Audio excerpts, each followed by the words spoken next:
Hi guys, welcome to my channel. It's me, it's just Rick and PHC Basiglera 19 on phcorner.net.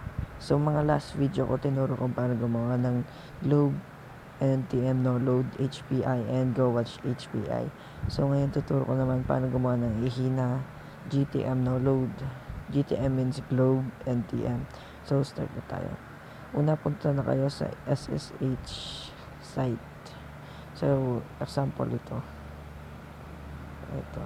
Credit nga pala kita ko may 9 ng phcorner.net. Siya may-ari ng ano na to, site.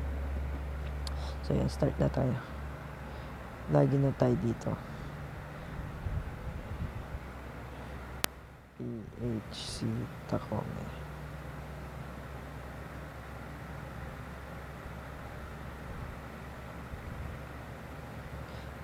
User niya sa kapas PHC Takome. So, ayan. Tatlo pa lang yung servers niya. So, piliin na natin yung pangatlo. Recommended ko yung mga 128 na nag-upisa kasi sila yung low ping saka mas mabilis. So, create na tayo. Kahit ano na ilagay nyo sa mga to.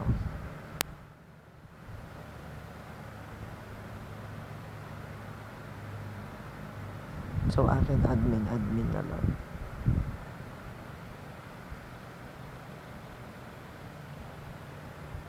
Tapos click nyo yung create me.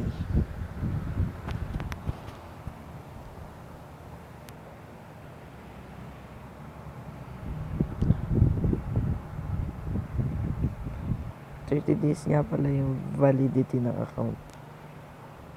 So ayan, nakita nyo to. Pag natapos na, nasusulat dyan na account created successfully. So copy nyo lang yung host address.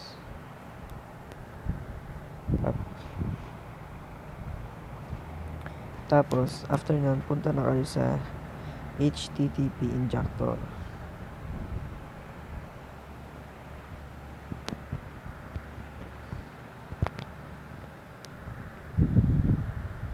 Wait lang natin mag-loading. So, ito. Pagka-open ng HTTP injector, click natin itong 3 lines. Tapos, payload generator. Click nyo nun itong URL. Type nyo. Globe rewards hyphen cdn.globedv.com. Tapos ito lang. Set to default na lahat yung iba. Ito lang yung kiklik natin. Tapos generate payload na. So, di pa kinapin natin kanina yung host. Click nyo nun itong ito. Click nyo. Tapos, i-paste nyo lang dito. Support naman 8080 or 3128. So, after nyan, disconnect ko muna yung VPN ko. After nyan, click nyo yung start. Tapos, paste ulit dito yung host. 22. Tapos, kung ano yung username sa kapas. So, ako admin lang. Save. So, test na natin if gumana.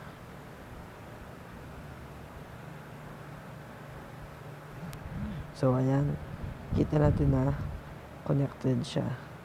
Ibig sabihin, working payload.